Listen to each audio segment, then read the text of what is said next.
Good morning. My name is Taya Countryman, and I'm a licensed massage practitioner from Washington State, and I teach advanced classes in structural relief therapy. And it's based on some very complicated osteopathic techniques, which I hope that I'm going to give you a little piece of today in the low back class that we do. And I hope it's going to make you look at the body differently. So we have a real patient here today. This is Bob. Hi, Bob. Hello. Bob, you shared with me that you had some low back discomfort, right? Yes. Can you turn toward the camera, our friends, and show us where you have that discomfort? Not here. Right here. And that's right above the sacrum, right at the belt line. Thank you. And that's really typical of what men usually say. Women tend to say they hurt on their sacrum, and they tend to have SI pain or they tend to have sciatica. There's a reason for that. There's a structural reason for that. And I have a pelvis here that moves, which is great.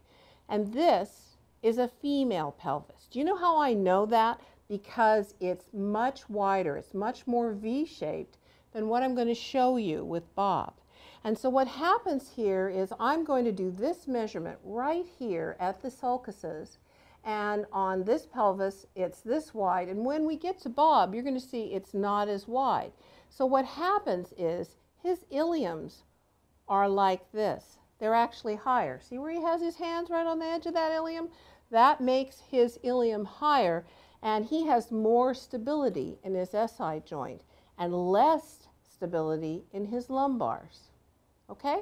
So, can I have you get on the table for me, and I'm going to have you get on your tummy.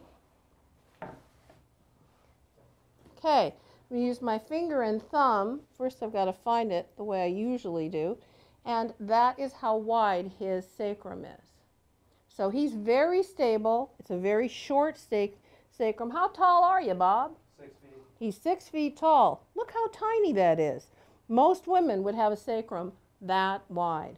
So his problem are going to be in the muscles that attach to his lumbar, and that's his paraspinals and that dreaded psoas muscle. So first I'm going to look at him while he's on his tummy, and I'm going to go out to the transverse processes.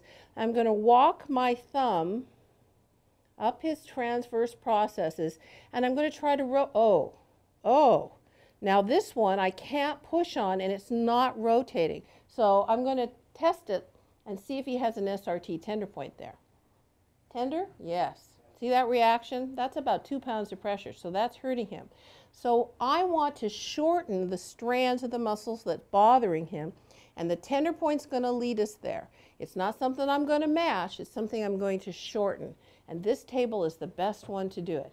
So we're going to raise him up a little bit, so that's better for my back. Always save the therapist. And then we're going to put him into extension because I want to shorten where that is. Okay, now I'm going to test him. Better, same, worse, or gone? Better? Better, but not gone. I'm going to bring him up just a little more. Better yet, but not gone. So we're going to need to add some rotation to this. So I'm a lazy therapist. I'm going to have him do part of the work. So I'm going to have you bring your leg up to the side, and that rotates the lumbar. So I'm going to test it again. Better, same, worse, or gone? But not quite gone, is it? So we're going to have to add a little extra to that. So I'm going to raise the table up just a little more. I'm going to lift his leg. Good. How's that? Gone? Much better. So I can take my hand off. Now the position is what's going to shorten that muscle, and that's what's going to do the work for the involuntary muscle contracture that he's stuck in.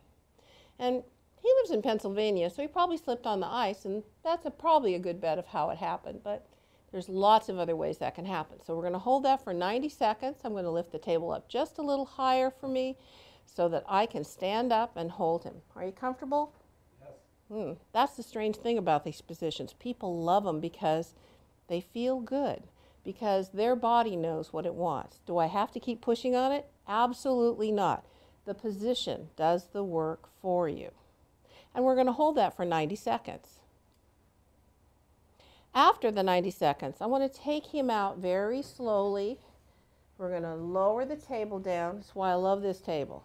It works harder than I do. Okay? And I'm going to lower the table again so that I don't have to bend over too far. There we go. And oh, now it rotates. That's what I wanted. But that's not all of his problem. His other problem is a strand of the psoas. It's probably about L4 where I was. But he's got a strand probably coming off of L5 or maybe L3 from the psoas that we're going to have to reprogram. So I'm going to have you turn over for me slowly. That's great. And now we're going to use our table to put his knees up. I don't have to grab a bolster and put it underneath. It's going to be great for me. And where that tender point usually is going to be, I'm going to grab my pelvis here, is that I'm going to be right here. The fifth lumbar tender point is right here on the side of the pubic bone, okay? And it's not really where the muscle attaches, it's the fascia coming off the muscle. So, coming in, that's tender, isn't it? Okay, good. So now we're going to have you bring your knees up. You can just hook them in right here, which I love, and bring your feet together. And I'm going to lift at his feet. So now half the work's done. I'm going to bring him up. And the fifth lumbar usually takes a lot of rotation. You can move your arm if you want to, the other arm if that makes it more comfortable for you. Whatever's comfortable for the patient. And I'm going to push on it. Better, same, worse, or gone? It's a little better. Okay, so we're going to rotate him a little more. Better, same, worse, or gone? Yeah, better. That's really good. Not hurting at all? No. Okay, so I can take my hand out again, and I'm reprogramming that strand of the psoas. No more digging in there, making them submit, and then come back the next week and they're just as tight. We're actually reprogramming that strand of that muscle. So just let go, Bob, and try and relax while you're here. There he goes. They always want to help you, don't they? Okay. So this is going to change how he feels in the morning. It's going to change his life, because when you have a strand that's making one of the lumbars tilt, rotate, and come anterior, and you have the other vertebrae that's going to be tilting in a posterior in rotation, you're putting pressure on the disc, you're putting pressure on the nerve root, and he's heading for a bulging disc. So let's prevent that so you can have a lot more fun in your life. All right?